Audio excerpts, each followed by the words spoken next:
At this time, we're going to call the January 7th, 2020 school board meeting to order. And all board members are here. They are here. Dave Donnelly is on the phone. And at this time, Ms. Bellamy, can I ask you to lead us in the salute? I pledge allegiance to the flag of the United States of America and to the republic for which it stands, one nation, under God, indivisible, with liberty and justice for all. Thank you, Ms. Bellamy.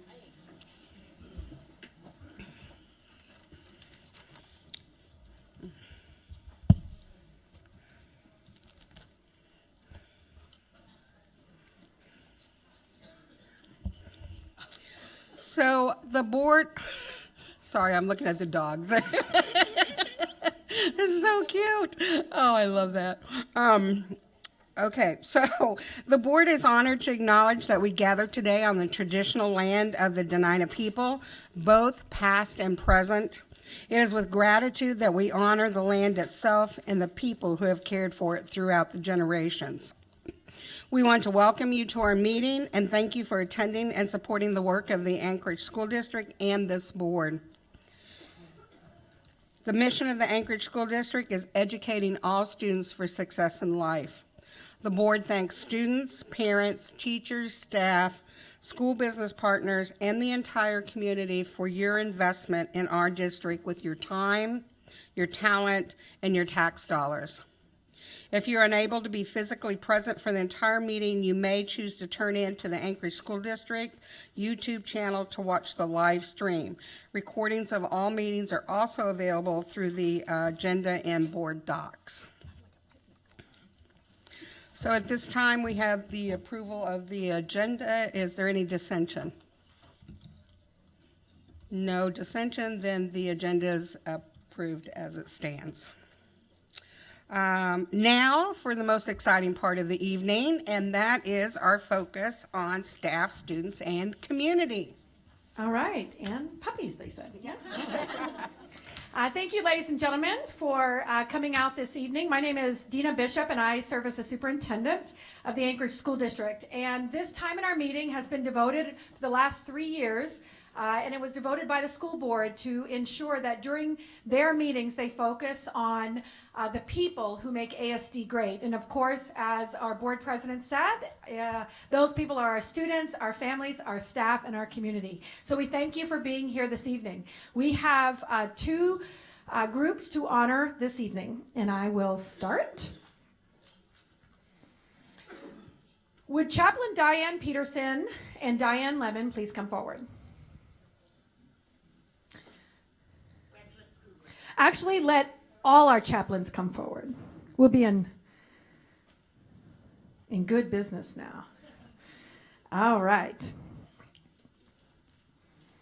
So this evening we are joined by the Alaska Police and Fire chaplains, whom we are proud to say are one of ASD's valued partners collectively. The police and fire chaplains are typically present at the most impactful disasters and tragedies within our communities to provide comfort, resources, and promote healing. They also partner with ASD when schools and communities need healing and comfort and to help promote suicide awareness. The police and fire chaplains are here tonight to honor an ASD staff member who has given countless hours of her time in ensuring her students are involved, aware, and help other students in her school, community, and state know that they are not alone by promoting suicide prevention, awareness, and education. The staff member had no idea she was coming this evening for this. So, would you please come forward, Carrie Elfstrom, and the Jana Club, and her club. Jana members, please come forward. All your Janas. And Principal Sven. Did I get that right? Sven Gustafson. So you might have thought that Diane Lemon was the recipient, but no. Your work and your students' work is being recognized this evening not only by ASD, but by the chaplains, and I'm going to turn it over to them. Thank you. So out of tragedy, there can come some good. and I do have permission from the parents to speak their daughter's name. But January 18, 2013, West High student Katrina Marie Bryant took her own life. It was the MLK weekend, and it was a long weekend. And I remember being there with students all weekend and feeling so unequipped. I remember coming back to school on Tuesday, standing in the hallway looking around going, I am so unequipped. Out of that tragedy, we had a student from West High, Catherine Casello, who was one of our chaplain's daughter, say, I want to be a part of something to make it better. We had a suicide coalition meeting, and out of that meeting, the Jana program was birthed and it was developed. We went back to West High, and Carrie stepped forward and has stepped forward for 5 years out of her own time and own money and expense, and developed the Kindness Club, the Hope Club, the Jana Club. So as chaplains, we're first responders, and we like to leave the resources to other people, and yet we stay as a resource. So tonight we have a couple presentations. The school district is putting Hope Clubs, Jana Clubs, Kindness Clubs in their high schools and junior highs. So we have a couple thousand wristbands of the Jana Club for the school district.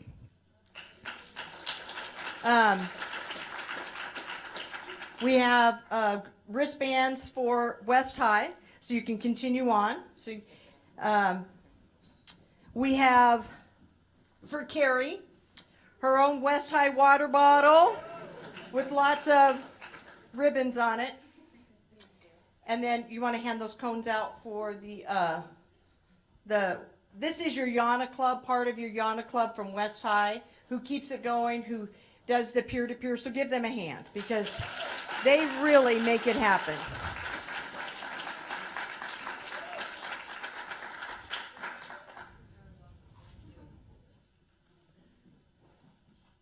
Some of those say awesome or good job or you rock or that kind of stuff.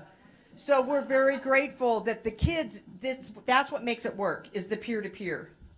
So through countless hours, we have submitted and put in a Presidential Service Award. So we have a proclamation from the President that Chaplain Joe Hickle is going to read.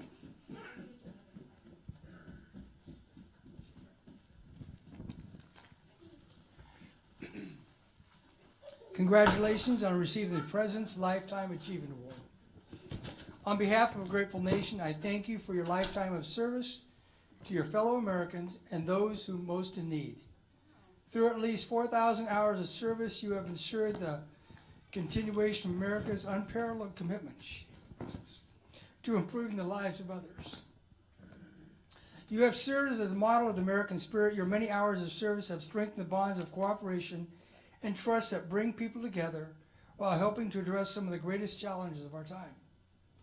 One of our nation's greatest strengths remains the compassion of everyday citizens who give so willingly of themselves and their lives for the benefit of others. Each generation of hardworking and kind-hearted volunteers helps to write a new chapter of American greatness, and our nation is proud for your commitment to this honorable tradition. As we reflect on your many acts of kindness and charity throughout your life, our nation draws inspiration from those who answer the call to help their communities and our nation. With your continued efforts to build on our nation's culture of service, America will proudly remain a land of freedom and opportunity for all. Thank you for enduring commitment to serving our community on behalf of the President of the United States. Congratulations. And with that, we have a presidential medal.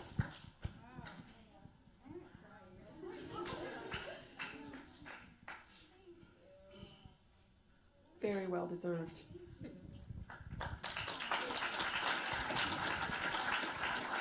So, as the principal of West High School for the past 3 years, one of the most amazing programs that we do have at our school is the Jana Club, which is not only this group of kids, but it's the largest club we have in our school. It's very active, so many different activities that they do to spread kindness, to spread hope for kids, and to just be a part of our school. They're a big part of this school. And Miss Elfstrom is the driving force for this program, along with we have another new teacher kind of getting involved here is Miss Stoley as well. So, and congratulations, Carrie, and thank you all for recognizing these young people.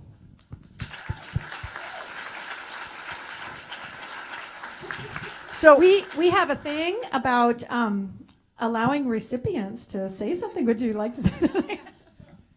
Firstly, you guys are a little tricky, but I appreciate it. I'm like on the verge of tears. This is so sweet. I've been doing Jana Club for a long time, and it really has transformed. And a huge shout out to Kendra Stoley. She's kind of hiding back there, but she joined this year and like a little bit last year and this year, and has completely like up-leveled our club. And it really isn't possible without the support. Our principal has been amazing at helping us do things and improving things and just saying yes, yes, yes, go for it. But I mean, thanks for thinking that I'm this cool, but really it is these kids. Like, yeah, if we could give it up for them, please.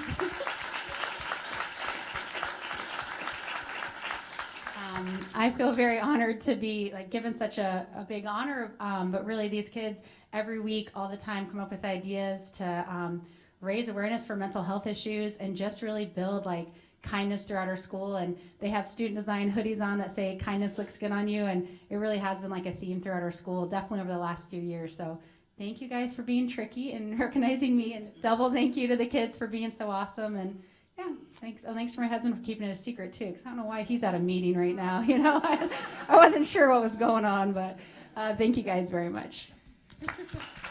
I just wanted to add that out of tragedy there can come learning lessons, and out of that the Jana Club, and also next the Canines are getting recognized, and out of that tragedy too, Chaplain Griffo came to us and we said let's get some resources going, and she has brought the national team together and done great things with the dogs. Most things like that, it's a lot happens on the weekends, and so we feel ill-equipped. And I remember being somewhere at a school saying, Margaret, bring that dog. And now I can say, bring those dogs. And so it's very fitting tonight that everyone is here to make things better and to make our place a better place to get through it. And thank you to each one of you kids.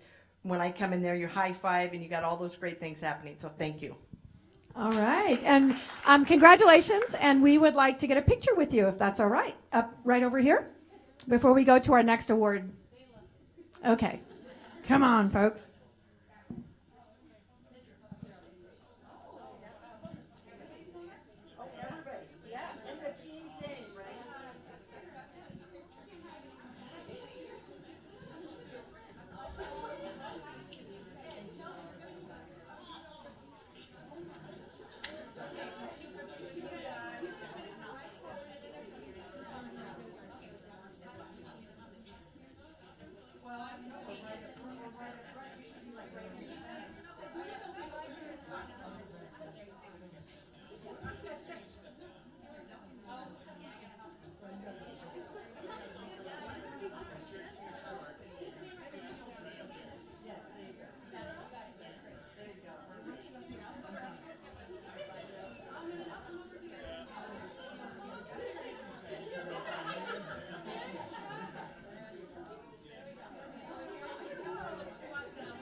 Our next group of awardees this evening are people and canines.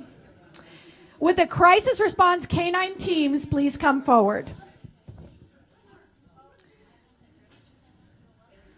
All right, look at these fine canines.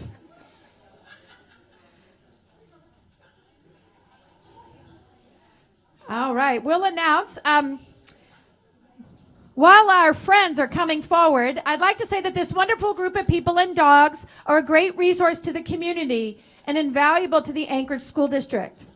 The mission of Crisis Response Canines is to harness the power of human and canine bond to inspire resilience and recovery in people affected by crisis, trauma, disasters, and the responders that help them. The group is called upon to respond to the most tragic events in our community and is composed solely of volunteers. However, to become a volunteer, teams must complete an intensive 6 months training program and then a rigorous 3-day qualification. And I'm assuming that is canine and human together. So double that time. After the November 30th earthquake, these teams were at some of the most impacted schools and supported over 1,000 students. Crisis response canines often accompany the district's crisis teams to schools during some of the most tragic, heartbreaking times. During these responses, these dogs and their humans have been key in reaching some of the more impacted students. Thank you, Crisis Response Canines, for supporting our students, staff, and community in all that you do. You make ASD great. Thank you. And as we do, we like to pass the mic. And I should have done that for students because I did find out that our students actually, just a reference before you guys go, they actually train everyone around the state. And our chaplains have been our partners for over 40 years in ASD. So I wanted to be sure to say that. But I'm going to start over here. Who would like to speak for the group? But everyone can speak. So come on forward. And we do need to know all the volunteers' names and their pups' names too. Dogs first. Oh, goodness. So over here we have Puck and Saunders. We have Rufus and Denise. We have Max and Dennis. We have Allie and Rhonda. We have Grover and Karen. We have Cupid's boyfriend Kenji and Debbie. We have Buddy and Deb. We have Sawyer and Terry. And now I'm going blank out. We have Chrissy, and she left her pup at home. And we have Jet and Cynthia. Oh, let's give them a hand. And there are several other teams who were not able to be here tonight for a variety of reasons. We are incredibly grateful for this award, but mostly for the opportunity to be able to serve in Anchorage School District, to be allowed in when there are so many reasons not to let dogs into the buildings. I think the hardest thing was coming in the very first time. And I'd like to share that because Diane kind of alluded to it. Our very first time was on a Saturday when there had been a student suicide, and there weren't counselors on hand. And the chaplains had responded to the home, and the parents had said, "Will you please let his football team know?" And so Diane called me. There was another chaplain, and we went, and Diane said, "Take the dog." It was a different dog at that time, but we went. And it wasn't just the football team, it was 2 football teams. It was the cheerleading squad, it was the band, it was the very upset teachers, it was the people in the stands. And at the end of with a phenomenal principal, and at the end of the day, they said, can you get some other teams together and come back tonight? Because we want the kids to be in school here, we're gonna provide pizza, we're gonna let them go in the gym and play ball. But we think the dogs would be awesome. And that was our first time being asked to participate at Anchorage School District. And it was very, very powerful. And I could probably tell you another story, 3-year follow-up, where a student pulled a card out of her wallet at a suicide event, a card that I had given her that night that had gotten her through. It was a student I was very, very worried about on the evening. Anyway, the funny part of the story is, so this was a Saturday. Sunday comes, we chill. Monday morning, I get a call from the 911 dispatcher. And the school is asking for the police dog. Well, I had been in this uniform instead of my purple uniform. And so the student said, "That dog really understands me, and I need that dog today to make it through the day." And is like, well, you know what? That isn't our role in the school district, so let me see. And the principal gave approval, and we started. And that has started a phenomenal relationship where we've been able to serve a number of times. As a matter of fact, a couple of us were in an elementary school this morning that was dealing with a tragedy. And nobody brings up kids are allergic anymore. Nobody brings up the worry about, the dog in the school, because they've seen what it does. When the dog comes in, it normalizes.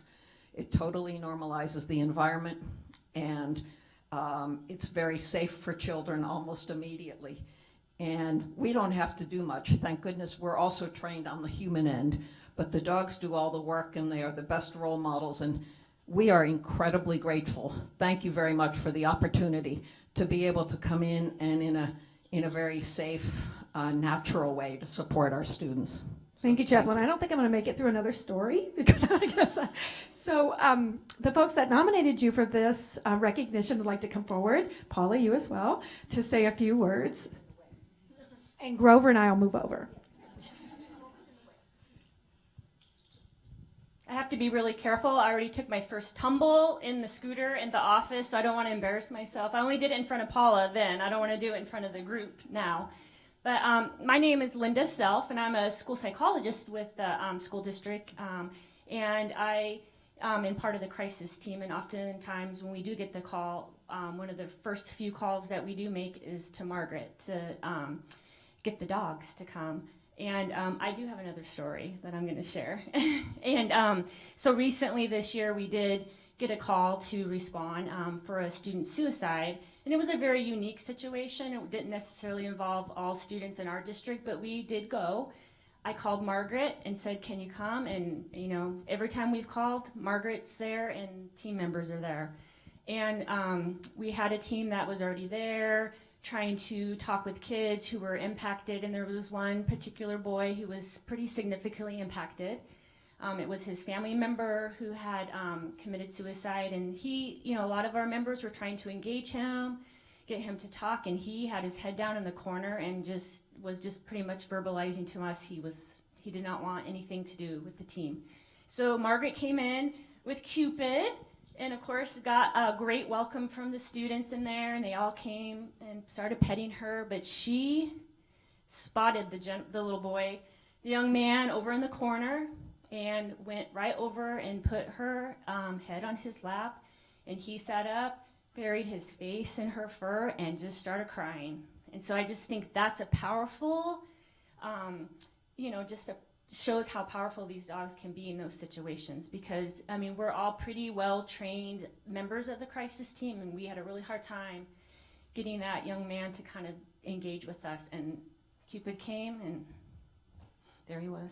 So yeah, that was very powerful. Yeah. What was interesting too is that some of his peers who also were impacted saw Cupid interacting with him, and they looked at me and they said, she knows, doesn't she? And I said, yes, she does. And he knew she knew, and it was absolutely safe. And she was the one he wanted to tell and talk to, and it was powerful. And we did go back later on that evening to work with the kids, and the next day, and he easily engaged and talked with us. But that was Cupid opened the door for us. So, that's the role of these dogs, and we really appreciate that.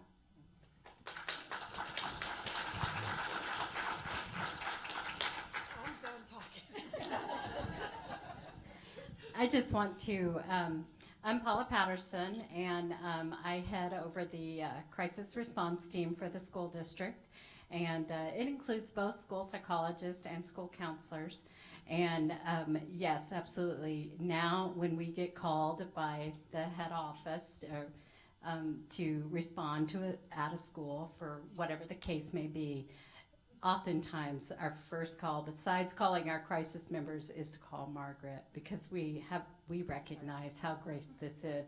And I know she gets a lot of calls, and we really appreciate all the work that all of you do, because it matters. It makes a difference, and we really appreciate it. But you all know I can't do it alone, right? You might call me, but I've got this whole network to fall back on that prop me up and prop up.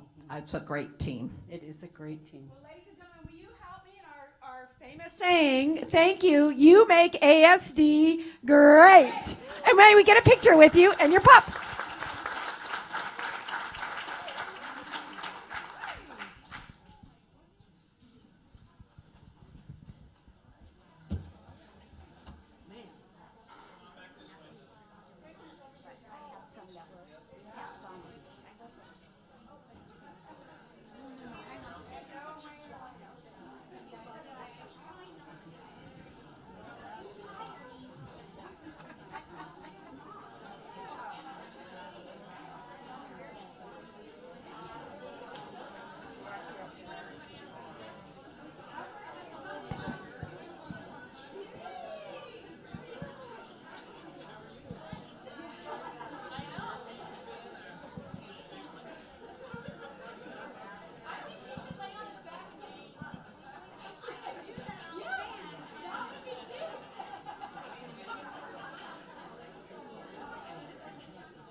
my Scott.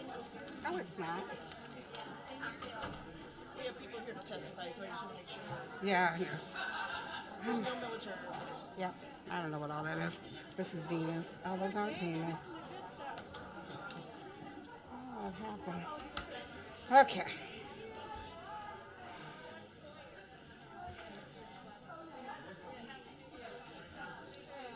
Okay, we're going to move forward.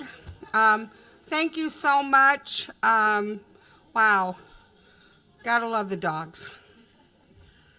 So we have no military report tonight. Our student advisory person is not here, Sophia. Any committee reports? Were there any committee meetings? I think we've got some meetings coming up, correct? Communications is next week? Yes, communication, we haven't had a meeting since our last meeting, but the next communication meeting is on the 14th, 3 to 5 p.m. Okay. And governance? And I'm sorry, that should be 3 to 4 p.m. Okay. We also have not met since the last meeting, but we'll meet next Tuesday. Okay. And your time? I think around 4 o'clock. Okay. Do we have a finance committee scheduled, Ms. Michaelis? I anticipate having a finance committee meeting just prior to our next meeting in 2 weeks. Okay, great, thank you. I just want to report that the board will be working on our strategic plan this weekend at our board retreat. We have AJ, is it Green? No, Flake, Craig, what is it? Craybill, who is coming up, nationally recognized individual. I'm very excited to have him here to work with us. We have pulled together our statistics from our surveys and our forums, and I think board members should have those now. I saw that they just went out. And so we will be, hopefully during this time, we will come up with a draft that we can work with and put back out there and get feedback on, and then have something for our goals in June that we can turn over to superintendent's office. All right, so very excited about that. So now, without any further ado, we have public testimony, and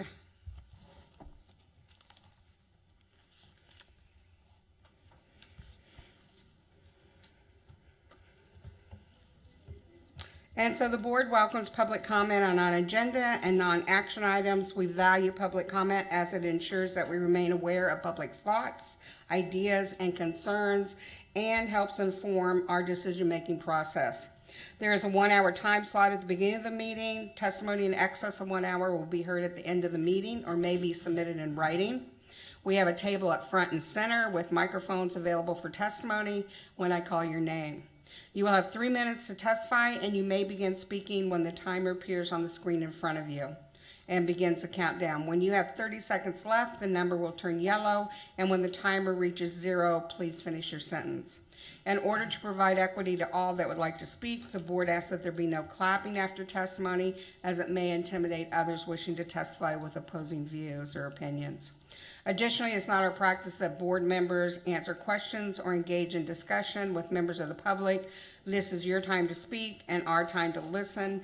The board will consider all information shared by the public, and when deemed necessary, issues raised in testimony will be referred to administration for follow-up. And our first individual is Elena Drager. Did I say that right? Drager? Okay, I don't see her. Okay, Zach Fields.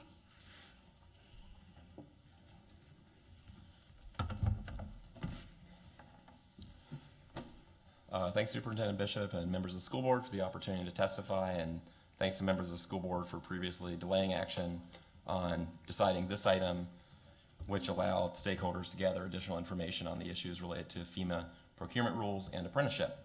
If you review the staff memo to you on this non-action item, you will see that staff recommends a sweeping exemption from apprenticeship utilization requirements based on speculation that local procurement rules, and I quote, may violate federal procurement guidelines.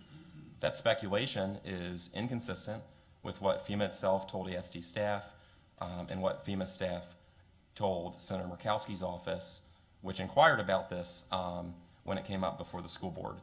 That speculation by staff is also inconsistent with years of practice across multiple jurisdictions which have dealt with FEMA and other federal agencies. So here's some additional background. I asked Alaska's director of the Office of Apprenticeship, who has been in that position for more than a decade, has he ever encountered federal procurement rules, FEMA or otherwise, that preclude local apprenticeship utilization requirements? He said no.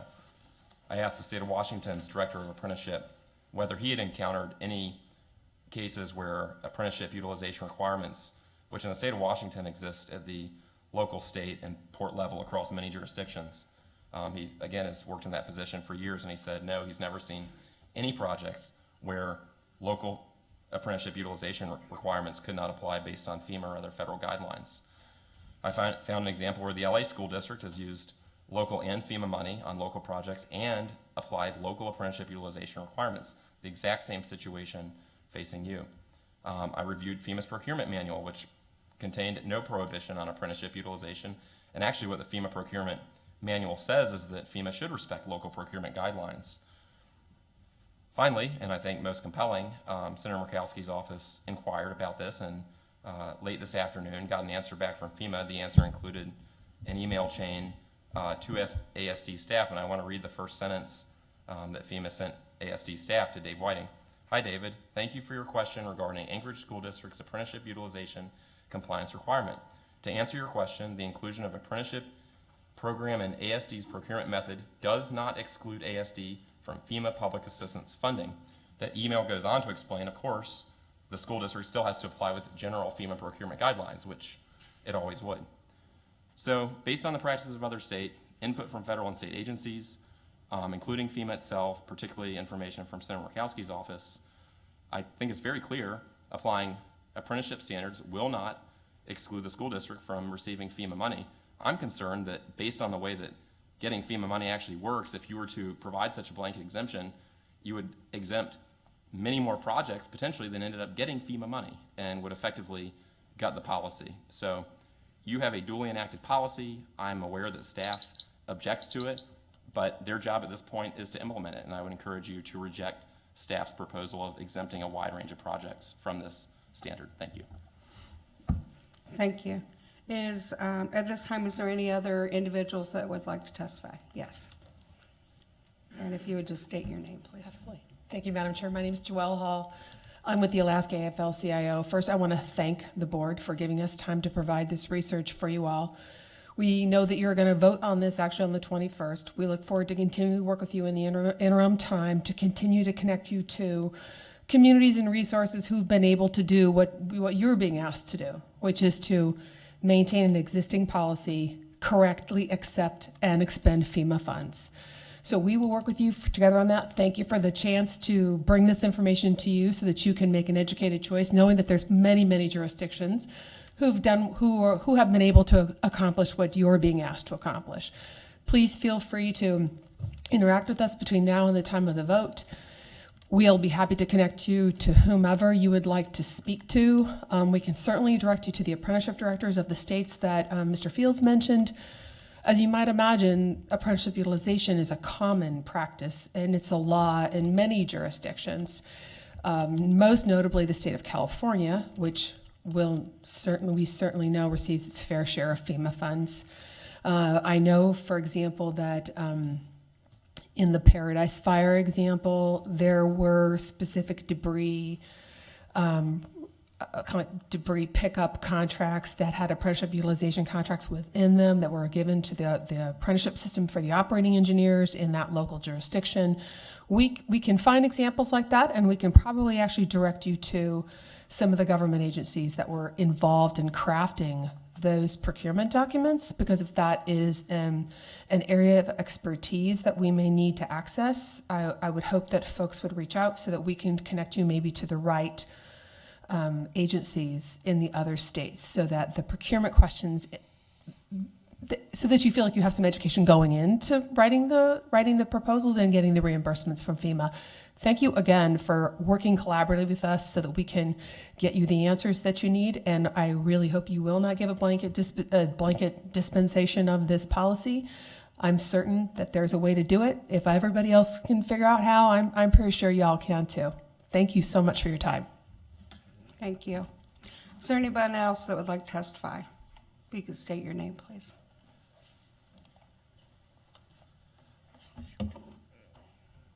My name is Kyle Kaiser. I am the lead membership development specialist for the IBEW here in the state of Alaska. Okay, I said the minutes are clicking down. So what we have done is develop the first veterans electoral entry program in the country. So we work with our service members to guarantee them apprenticeship opportunities anywhere in the United States. You come to us within that 6-month window, and we guarantee you a apprenticeship anywhere in the country. And we've expanded that here locally with the help of the building construction trades. And the only reason that things like that work, the way apprenticeships work, if you don't have work, you don't have apprentices. And if you don't have apprentices, then you can't bring anybody else in. So where the ASD fits into all this is the school district. You have projects all over the place. The FEMA money, it doesn't conflict with what we're trying to do. And if it did, we could figure that out. So what we're trying to accomplish with all the programs that I've worked with multiple union and non-union contractors to accomplish is a pathway for success for spouses and their veterans and the dependents of those veterans. The way the program works is you come to us and we secure an agreement with you anywhere in the country. Hopefully here in Alaska, we want people to stay and become part of our workforce and learn their skills. If we disregard that and don't look at why we passed what the school district passed as far as apprenticeship utilization, then we're downplaying what we're trying to do for our veterans and their families. And that's really why I'm here. I'm a hardcore veteran advocate. I'm pretty active in pretty much any circle that you can find. And what I want you to consider is by not moving forward with what we have in place now, we're taking opportunities away from our veterans and their spouses and their dependents. The programs that we have in place work with everybody. It's not a one side versus the other. This isn't any one side versus anything. The reason I love what I do is that it's not partisan. I'm doing what's right for our veterans and their families, and I hope that you can see that by moving forward with this and not giving in to the demands that, if we're using FEMA money, then we can't do these programs. It's never been proven anywhere that is actually the case. So I'm asking you to stand firm behind what you've committed to do for our local veterans and their families, and don't give in to this. Thanks. Thank you. Good timing. Is there anyone else that would like to testify? Yes, please come forward. Just state your name, please. Hey, good evening. My name is Bronson Frye. I'm the business representative with the International Union of Painters and Allied Trades, also an officer of the South Central Alaska Building Trades Council. Appreciate you giving us the chance to testify this evening. Been looking into this issue a lot over the last couple of weeks since our last time we discussed this. Personally reached out to the building trades councils in New York City and California, in Northern California, just south of San Francisco and San Mateo area. And there are many examples of projects that have in fact received FEMA money and state money together that have enforced apprenticeship utilization requirements such as this one. It does not seem that it would be appropriate for a blanket exemption for this, and definitely want to keep looking into this issue. There seems to be, it seems to be more nuanced than maybe at first glance. The funding mechanisms for these projects has a big impact in these type of requirements, and so we've definitely found examples of it being allowed and want to make sure that the testimony here reflects that tonight. Thank you very much. Thank you. Is there anyone else that would like to testify this evening? Okay, please come forward.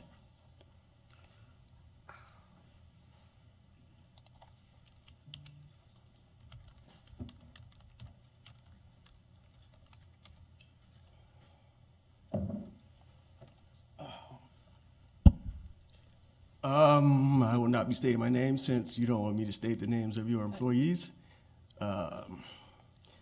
So you don't need to know who I am. You know who I am, but you know what I mean here. As far as I can see, that you guys don't take serious the allegations of harassment, biases, favoritism, nepotism, discrimination.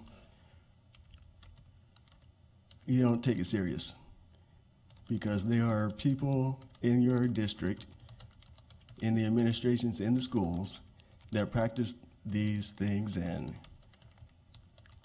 I have put this forward to the people in the school's administration and to you all, and I still haven't heard a word,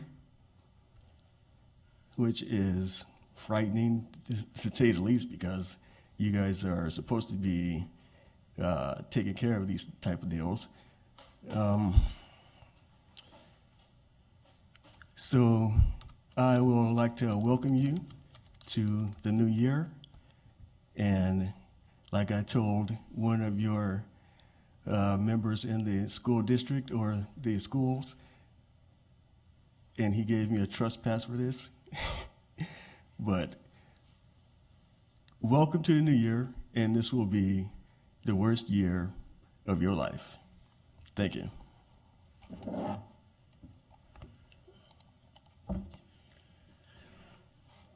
Is there anyone else that would like to testify this evening? Okay, we're going to move on.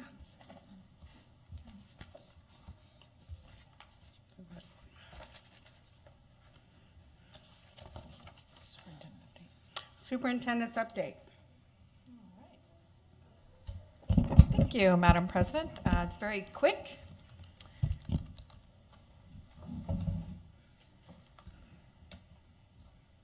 All right. This evening I was just going to share with the board something that our Chief Financial Officer, Jim Anderson, had already mentioned, the budget timeline, our progress on the naming of a public facility request. I just wanted to share again and put you in connection with the data analysis that's been done for the board retreat, as well as continue with the celebrations of, we've taken a new approach and just shared what we've done. Previously, we've done proclamations or resolutions in regard to partner events, and I just wanted to share a little bit about the Martin Luther King Jr. Day coming up. So, to begin, the budget timeline, and also by sharing this, it will be public so it can be accessed as well and find in many different avenues for the public to be informed of the timeline. Today, of course, we continue to receive input, and if you have any questions or needs for information, please be sure to send it to me as well as the board secretary and the board president, and we'll be sure to get that information out. The budget booklet and pamphlet will be put together. We'll do a briefing on the 25th to the 31st to board members, one-on-one briefings with board members. February 4th, a Finance Committee to budget discussion will also take place at the work session, as well as the school board meeting. On February 18th, there will be an action item. The budget books will be revised and submitted to the municipal clerk for assembly members, and then March through the 3rd to 17th, the assembly reviews them. And all of the budget needs to be approved by ordinance by April 1st in our city. And so according to this timeline, we're right on target. And for the next 3 weeks, really, it will be just an all-day, all-hands-on-deck process in regard to the budget. The second item was the naming of a public facility, and the board received a letter in regard to, I believe a board member is a member of this. The municipality of Anchorage established a policy in regard to naming of a facility, and last year, around this time, I think January, February, the board was asked by a group to name a building after our late board member, Betty Davis. In addition, that group asked the municipality. So the municipality set out with their committee, and I, as the request was very similar, and to keep those the same, I made a request to the city, Chair Rivera, to include an ASD member so that we could really work collaboratively. That committee did take place, and Member Bellamy can share ideas about that. But we did have one ASD person on the committee. The committee at the city level actually thought that it would be most appropriate to have a school named. So then they referred it back with some suggestions to follow our board policy. And we do have policy. It's 7511 and an AR that coincides with that. And that policy says then the district will create a committee of an administrator, a district administrator, and that will be Dan Barker, as he was on the other city the city review, or the city committee rather. It calls for a principal, and then 5 or more, we can make it as large as we want, community members to bring back a recommendation to me that I then recommend to the board. And so of consideration and what the city's group and the municipality of Anchorage would like us to consider, they came up with East High, Fairview Elementary School, and Airport Heights. The goal of the districts committee, I have asked, rather than me making a single decision, is to have that committee, and the committee will then reach out to the community, maybe surveys, maybe just get on the ground, go to the schools, talk, and then come back with a collective recommendation to me that I will present to you by April. And Member Bellamy, I'm not sure if you wanted to share anything that I left out in regard to your participation on the cities committee. Sure. Thank you, Superintendent, Madam President. So I don't think you left anything out, except on the recommendations, the East High School would not. The recommendation is to add Betty Davis to the East High School so that it would be a change, but it wouldn't be a total name change. So I just wanted to kind of clarify that. And there may be other schools that the district might want to consider. I think the priority, though, in the order from the municipalities work task force is the 1, 2, 3 order that you have before you, but that certainly does not limit the district from considering other possibilities through its process. And we will establish that committee probably in February and work through February, March, and then bring something back. And the other thing I'd like to just say is that it was generally felt by everyone on the committee that a school or education something would be more fitting for her memory than a a municipality location. Agreed. Ms. Holding. I just want to say I'm so glad to hear the recommendation is for a school and something where kids will learn about Senator Davis' life and legacy and be inspired to serve as she served and be as funny and out there and bold as she was. I would love a whole little army of people with her passion coming up behind, so it'd be great. Great. Thank you. Thank you. As the board president has stated, the board retreat is coming up this weekend, and sent to the board today was an analysis requested by the facilitator, and it was an analysis of the community input as well as just a brief analysis of student data. We've also shared the white paper that was presented for the board for last year's end of the year report. So AJ has those. What was his last name? Craybill. I want to say Crab, but Craybill. Put the accent on a different part of the last name. So he does have 3 pieces of data for which he requested. I wanted to share also that the information in regard that to those community input sessions, they are posted on your board's page under the strategic plan. But also tomorrow, Hot Topics page will go live, redirecting folks if they go to the Hot Topics back. And in addition, these analyses papers will be posted as well. So there will be the new posts. So if you don't find it in your email, if you don't, you can go to the Hot Topics page and find the same information that the board has, the community can. And then also the retreat again is this Friday afternoon and then all day Saturday. And then finally, we have the Martin Luther King Jr. holiday commemoration. It is Sunday, January 19th at 3 o'clock at the West High School Auditorium. And ASD partners in this work, and I will be there as well as others from around the community, and it's really a great day of celebration. But in my attendance over the last few years, the best part of this celebration is absolutely the music and the fellowship, and so I invite board members as well as those from the community to attend. It's quite an event. And Madam President, that concludes my report. Okay, thank you. And I am sorry to say that I will not be attending that. I'm going to be teaching a real estate class that weekend. So other duties as assigned, right? All right, consent agenda. I move to approve the consent agenda, ASD Memorandum Number 076 Personnel Report, and November 5th, 2019 Work Session Minutes. Second. Okay, board members, please vote.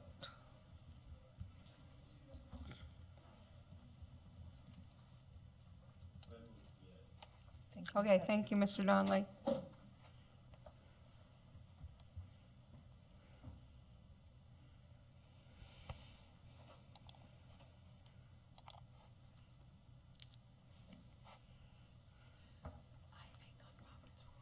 And that resolution passes unanimously with 7 yeas.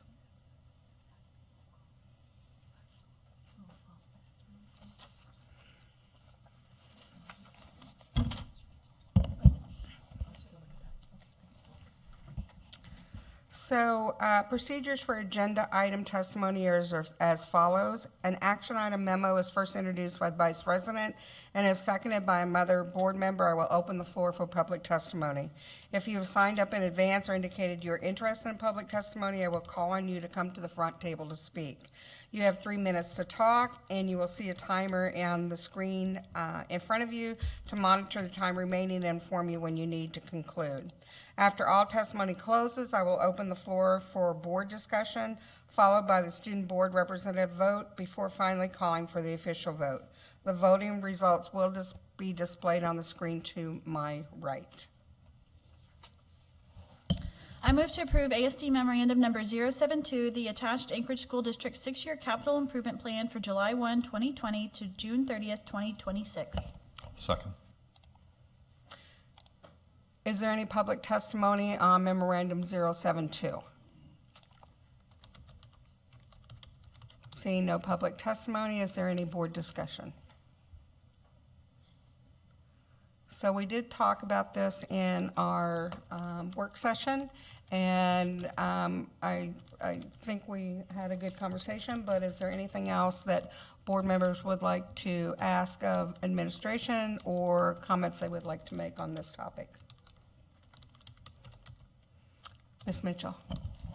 Well, I'd like to say I appreciate the work on this document. It's very valuable.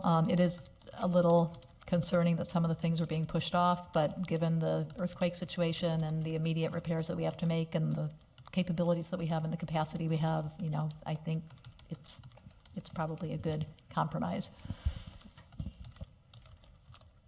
And the only thing that I would make mention is that it won't be in this capital 6-year plan, but in the future we will have to start looking at some of our areas of growth and possibly doing some planning in the future on those. But at this time, I think we're ready to vote on. Yeah. But I think at this time we're ready to vote unless board members have any comments. Dave, Mr. Donnelly. I just have two concerns. One, the last version of the 6-year plan that I saw still had the, and I'm looking at it now, still has the next phase of school security projects would not occur and not be funded until the 2022 year. And I continue to support moving those up in an earlier year, as I did with an amendment to the current bond proposition. And I also remain concerned with the Inlet View Elementary School being a replacement on this plan and not having the flexibility to be either replacement or a remodel. As we heard, there was a lot of community support for a remodel project. I realize the existing bond says replacement, and that's concerning, but I still continue to support having that be flexible, being at least having the option to do a remodel instead of replacement, as it would be a lot cheaper. Thank you. Thank you, Mr. Donnelly. Any board comments?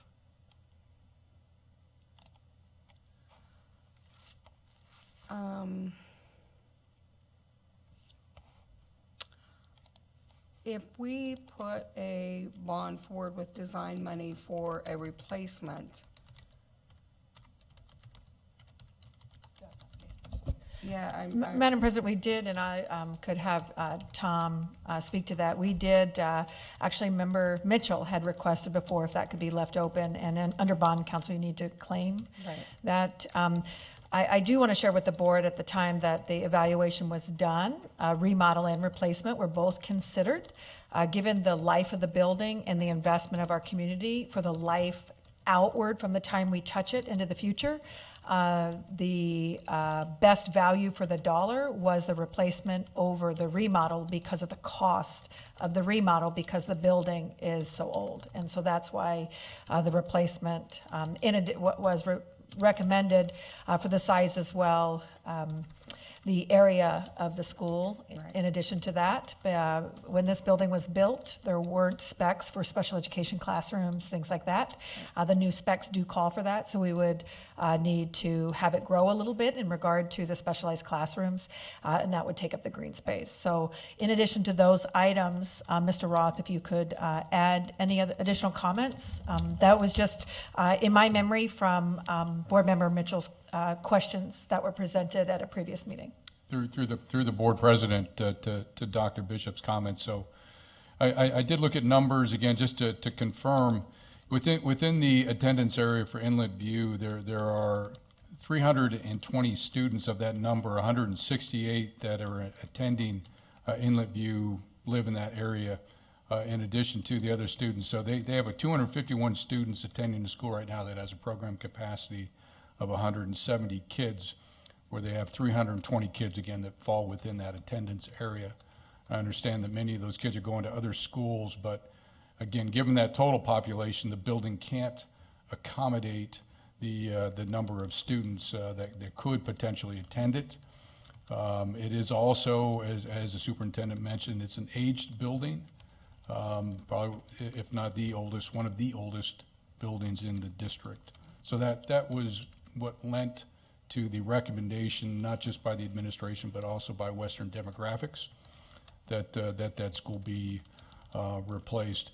With regards to the bond language, the concern or the issue here is that once it goes to the assembly and is approved and goes onto the ballot, the voters will be voting for a design for a replacement project, not a renewal. So the expectation being is that we would comply with the intent of the voters. Thank you, Mr. Roth. Are there any other board? Yes, Ms. Hilding. I'll just say that one thing I love about the 6-year plan is that it marks a shift for multi-year bonding in our district. It's going to open up a lot more avenues for efficient spending, for efficient planning, for best use of district administrator times, and some stability in planning for not just our schools, but our community as a whole. People know what's coming and can plan accordingly for things.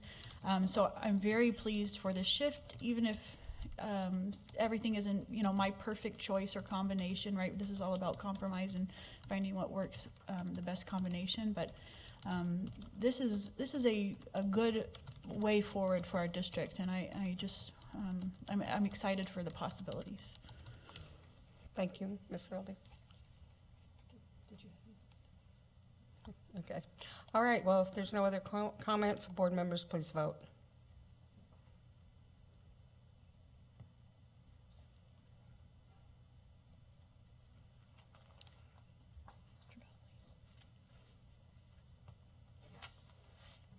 Oh, okay, I got it. It came through just now. And that memorandum 072 passes with 6 yeas and 1 nay. I move to approve ASD Memorandum Number 074, the award of contract for the purchase of 12 Type D school buses to RWC International Limited for a total contract amount of $1,596,804. Second. Okay, is there any public testimony on memorandum 074? Hearing no public testimony, I believe we have a report or some information from Mr. Yep, thank you, Madam President. I do want to share some great news that is the work of administration in regard to the funds for this. And I know that the board has continuously been asked in regard to what are we doing for energy savings and what are we doing for efficiency. And Mr. Roth, can you please comment on the good news we have in almost doubling this investment made to ASD? Through the President, thank you, Dr. Bishop. And I do, and I want to recognize Ms. Heather Philp, who is our Senior Director for Student Transportation. It was Heather's diligence and hard work that resulted. Initially, there were some millions of dollars that the state received from this Volkswagen settlement, and a number of districts competed for it. And it was because of Heather, working with Dave Whiting and his team that we got our submissions in a complete and timely way. Started out with 6, and then the second submission we were able to receive 6 more Class D buses, which is it's a great savings. The advantage, and the superintendent mentioned, is these buses are all they get better mileage, they are cleaner burning, and they are much safer than the buses they'll be replacing, which date back to the 1990s and early 2000s. So it's a great thing, and Heather, well done. So about a value of $600,000 to over $1 million. Thank you.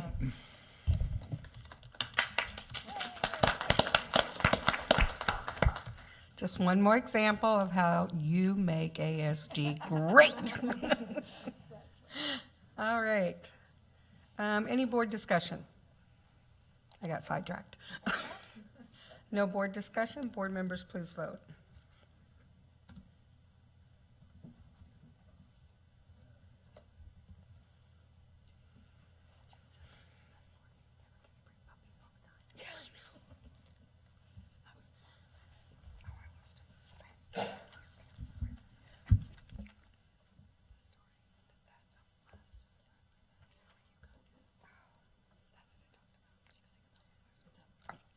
Sorry. That memorandum 074 passes unanimously with 7 yeas. So I think that concludes our action items. Is there any non-action items that board members would like to pull? Yes, Ms. Hildy. ASD Memorandum Number 075 and the Assembly Resolution. Okay. Okay. And we do have hard copies of that resolution if anybody wants them. Is there anything else to be pulled? Okay, Ms. Hildy, would you mind speaking to your first one? Oh, thank you. I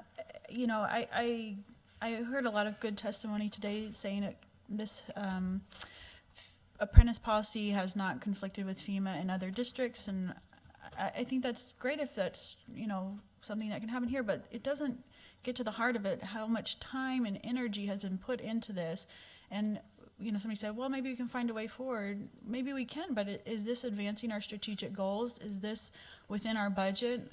This is a nice thing. There's nobody who doesn't think that it's great to, one man talked about the Veterans Apprentice Program. That's incredible. But do I want to take 2 counselor positions to pay for it? No, I really don't. And the amount of time we keep coming back to this because there was a kink here or a kink there, it continues to baffle me that we just don't say, we tried this, it didn't work out as we hoped, and maybe down the road we can find a different way. I don't know, but is it part of what our mission is? And I don't see that part. It's still, I still don't see that. So next week I'll be just asking to rescind and go back to the one that didn't really do anything. It just said that it's nice to have apprentices basically, but rescinding our board vote when we chose this one. So.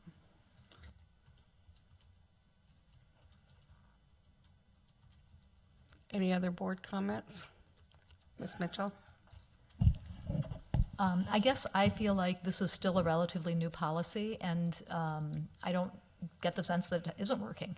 I think the only discussion here is whether it violates FEMA policy and whether we should rescind it for or waive it for the FEMA projects. And I'm not convinced. I've looked through the statutes or whatever they are,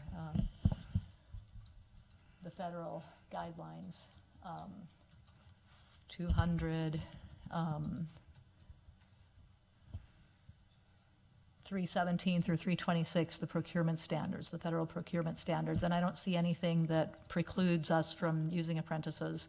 And I think once we get a system in place and once we become more familiar and once our contractors have more programs in place, because I don't know if you were in the meeting that we had last year with the Deputy Commissioner of the Department of Labor. Were you there? Okay. The programs, I think once we, again, transitions are tough. We all know how tough change is. We hear it again and again whenever we try to make a change in the way the drive-up happens at a school. I think that once we have this oiled and people understand how it works, it's just not going to be an issue anymore, and it's a win-win as far as I can see. So I think we need to give it more time. Any other board comments? I guess I would have to agree that it hasn't been. Have we had any contracts go out for? Oh, okay. We'll get to Ms. Stronley in just a minute. Have we had any contracts go out with the new policy yet?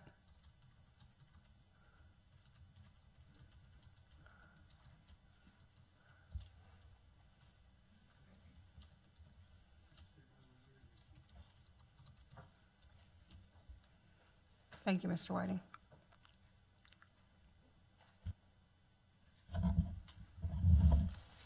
To the board president, we have awarded contracts which will be under the apprenticeship policy. What that means is contractors have agreed. They've signed an affidavit agreeing to abide by that policy. In order to be responsive, they had to do that. So the next phase of it is that they will have to follow the policy, so that they're physically and logistically following the policy does not occur until they get their notice to proceed to do work. So currently we have not yet issued, due to the project scheduling, we have not yet issued a notice to proceed. So, but we have a few underway that will, and we are set up to proceed with those contracts, and those contractors are going to be required to follow our policy. Okay. Any questions for Mr. Whiting while I have him here? All right. Thank you, Mr. Whiting. Mr. Donnelly? Thank you, Madam President. There's no evidence, there's been no examples brought forth of any conflict occurring with FEMA funding by having an apprentice policy like this. But there have been many examples now testified to of other school districts and local governments having an apprentice policy and still receiving FEMA funding. that it does not conflict with FEMA funding. And in fact, we now have a statement from the FEMA itself saying that it does not conflict. So it really seems like the whole purpose of this memorandum 075 doesn't exist. The stated purpose just doesn't exist anymore. So I'm going to be voting no on it. Okay, thank you, Mr. Donnelly. Any other board comments? This will be on the agenda for next board meeting for a vote. This is just the time for any discussion or to ask questions. Okay, hearing none, we'll move on to your second item that you pulled, Ms. Hildy. Thank you. And you all know how I feel about resolutions, but I do just have a question on some of the, what it resolves. I was under the expectation that these are all already happening. So I guess I'm just a bit confused on what this is for. Madam President, I want to share that when we received it, we kind of thought the same thing, that it doesn't really do anything more, but I think it was just the request of the Assembly that they wanted to have a resolution and that they would give it to us. But our illustrious Transportation Director, as well as Tom Roth and myself, looked at it and just said, yes, this is the same. This is what we do. So I think just based on the request, I put it forward to the board, and it's up to the board on how we want to proceed with this. Ms. Bellamy. So I really think that this is more of a response to the death of the student that over on Tudor and whatever, I forget what street. And I think, I know this is a result of that. And so whatever, and I think it's looking for us as our support as the entity that cares for kids, and just looking for, I guess, unity around safety and in terms of when kids have to walk to and from school. I don't know that it requires us to do anything other than to acknowledge that the importance of safe walking routes to and from school, no matter where the school is. So that's kind of what I get from this whole thing.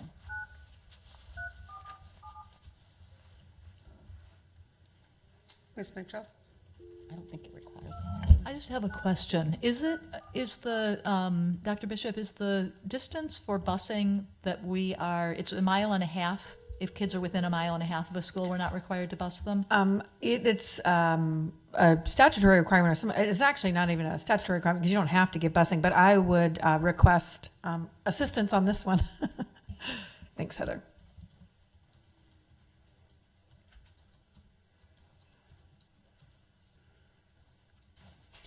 Good evening, thank you. So it is not a requirement, it is a state recommendation or state policy of 1.5 miles. We do look at safety issues as far as hazardous areas and stuff, and that's what our committee is for, is to make sure that our students can get to and from school safely.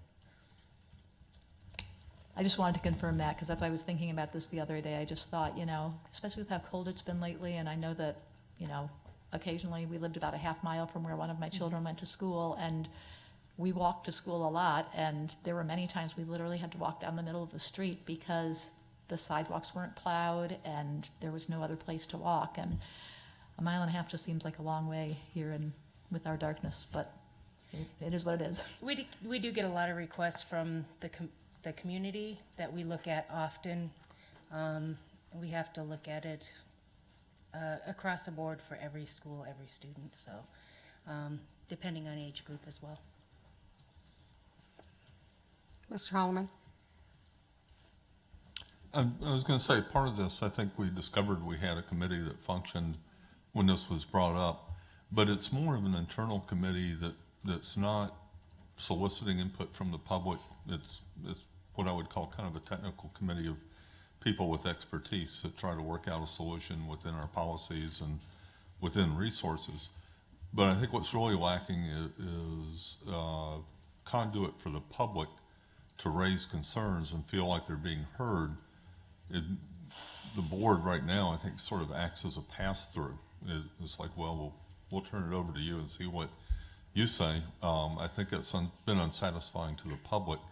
And at times, some of these issues may be ones that we have to look beyond policy, beyond the resources we're currently allocating in order to make students be safe in the unusual situations, the ones that are a little more distant than what we normally ask for people to look at. So I feel like, given some of the concerns that were brought by the public, we haven't fully responded to them, and unfortunately I don't think this resolution quite gets us there either. I think it's saying the board and the assembly will be more receptive to this, but it doesn't quite say what we're going to do that's really going to help remedy a situation. So I plan to support it, but I also am still thinking about what we might do that's a little more constructive without just duplicating the work of a committee that's going to be more knowledgeable than anybody on the board in terms of the technical issues. But I think this is something we need to keep looking at. And the city plays an important role. They, I think, have finally picked up on the idea that people do ride bicycles in Anchorage, and we're starting to see design. In certain cases, I think, need to help elevate the fact that we have a lot of pedestrians, and a whole bunch of them are students. There are kids that are pedestrians at certain times of the day during certain times of the year, and it happens to be the worst time of year to walk. So I see this as a step in that direction, but I don't think it quite gets us there yet. Ms. Vacalis.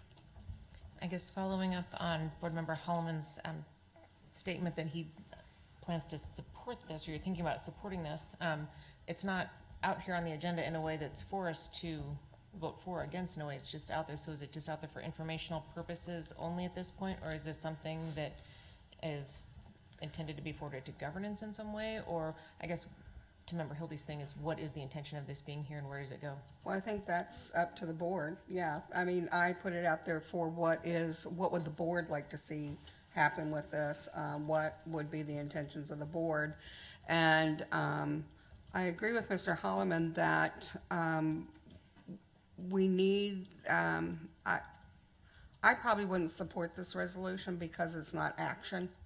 And if we're going to do something, if we're going to take this serious, then as a board we need to look at an action item that we can do, either a citizen advisory committee that can work with our committee or something of that nature.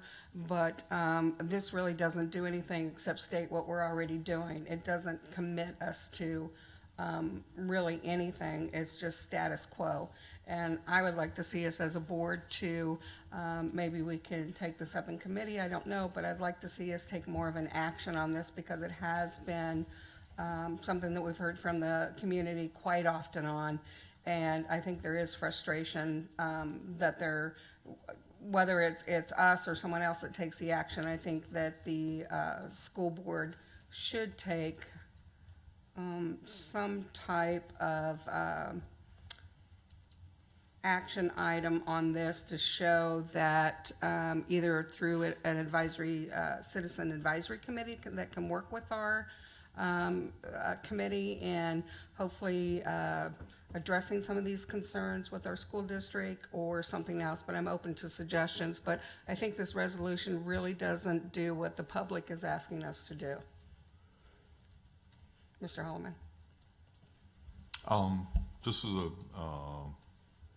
point of information, I guess seeing it as a non-action item tells me it will be an action item at our next meeting, right? If we want to move it forward. Okay. Did I misread that? But I would still be prone to support what the Assembly did in passing this if it comes forward.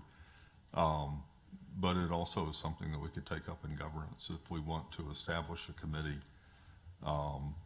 Like I say, there's a little bit of awkwardness in exactly what that committee looks like. We don't we don't want to just layer on top of an existing committee that's doing good work. But I do think we need a place where people from the community feel like they really have been heard by the board when they come and bring concerns. So. And the board can put forth a citizen advisory committee on topics of this nature. Ms. Michaelis. I guess my question at this point would be trying to figure out where governance versus management lies, and if this maybe falls more under the superintendent and her administration to work with this committee to, work with them to add more of, a citizen advisory component to it, however that might look, but maybe give the administration the opportunity to do that instead of the board trying to come in and, form some of those things. Right, and we can do that. I'm just going back to board policy that says that the board does have that authorization to form a citizen advisory committee. So I'm just putting it out there to the board and making sure that you know what options we have available. I'm not suggesting anything at this point. I just want the board to have all the information. So at this time, I'm asking the board, what would you like to do with this resolution? Mr. Holloman. I would move that we consider it at the next board meeting as a vote in whether or not we support the action of the assembly. Do I have a second? Okay. All right, then we will put this on as a action item at the next board meeting. Okay. Any other conversation or comments? Yes. So now I'm a little confused because I thought we were either supporting or not supporting this. But we have to or at vote least we were discussing, to me it's this, so I don't know that this is telling us what to do. It's telling us what the municipality is doing. And so are we supporting that or are we not supporting that? But so I guess the question for me is, what part of this implicates the district? I mean, we should be able to do our own, we don't have to support them. And I mean, we don't have to, how do I want to say this? It just seems to me that we're making a little bit too much of this in terms of the action that's needed. So the municipality sent us this resolution. We either support it or we don't. Or we can write our own resolution. Or we can write our own. Yes. So, but we can also support this and still write our own. Right. All right. So to me, I think, so I'm just a little confused as to why we would bring it back to, why we have to wait to bring it back to vote as to whether or not we support this. There isn't anything attached to it. It's not like a memo that so you could put anything on non-action. We could just put like cute cat videos on non-action. But if there's a memo that's, then you have a number that you can say, and then you have something to advance. We could put it on, we can put it on for action for the next meeting, which is fine. And Katie will write a memo for it, and thank you, Katie. Okay. And then it'll just be a resolution supporting the municipality's resolution, which is painful for me to say, but, and then we vote up or down. All right, but it doesn't, I just don't see us having to go back to governance and. Well, and there could be amendment to that motion that says we write our own resolution. All right. Or that whatever we decide to do. All right, if that's fine. Thanks for the clarification. Sure. Thank you. All right, I think that is it. Any new business? There is something I want to bring up, and I've received several calls from individuals that have testified at our school board meetings that felt that board members responded to their testimony in a negative way and made them feel like they shouldn't have testified. And I know in the past we have had board members that after the fact, during comments or whatever, actually make comments in regards to public testimony. And I just want to caution the board that, you know, we sit here, but when you sit there, it's very intimidating. And we want to make sure that everyone is welcome to testify and to share their opinions with us and not feel like there's going to be any retribution or we're going to challenge them as a board after they're done. So I just want board members to be aware of that and think about that when you're making comments, that this is a place where the public can come and share their opinions, their concerns with us in a safe environment. So I did want to share that. Is there any other new business? Ms. Bellamy? Okay. Any other new business? All right. Is Mr. Donnelly still there? Does he have anything for new business? I do not, Madam President. Okay, thank you. At this time, do we have any board requests for information? Ms. Hildy? I just want to remind everybody about the request for information, that if you have a request, that you can go on the request for information and then we'll discuss it and make sure it fits in with our strategic goals and the time of all the other things. I know it can be tempting when we get excited about something, but it's a board, not individuals.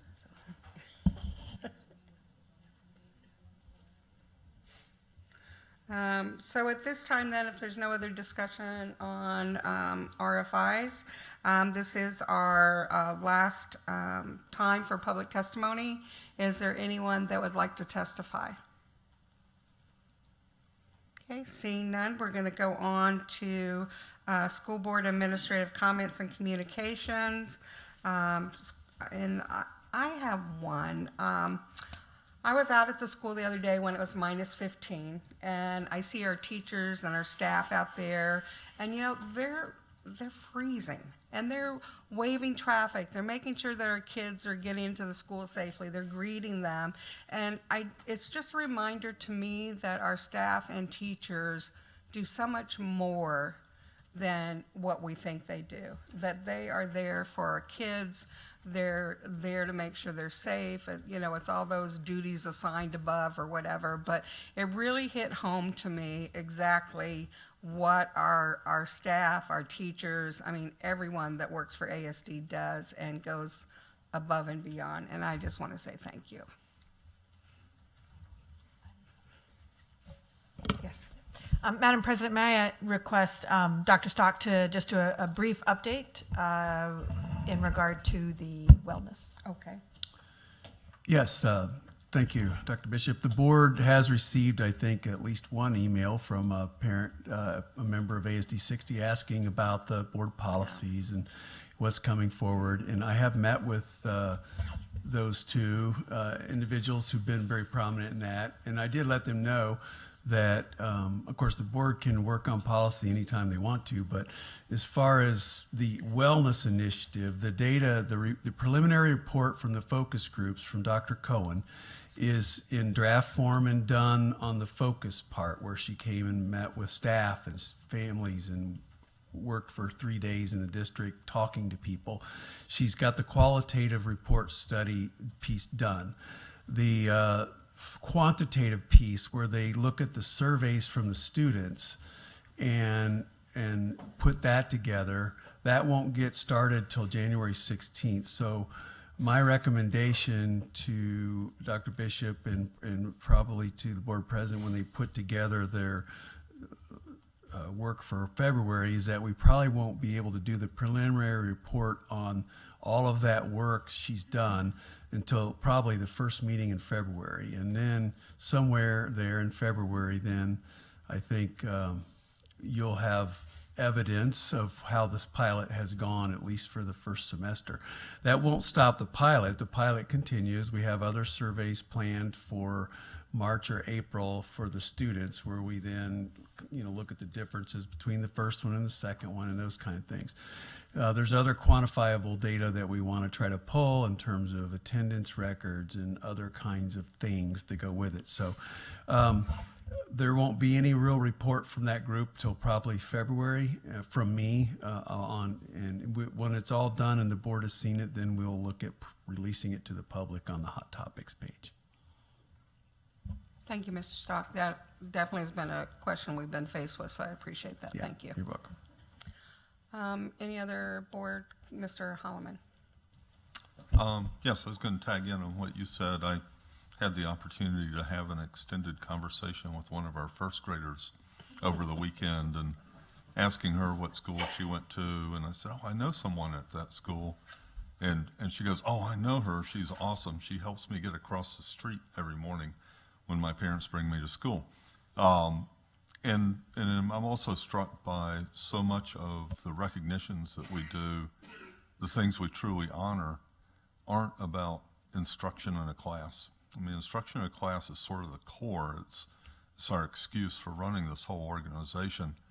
But a good school is just way beyond that. There's so much more going on.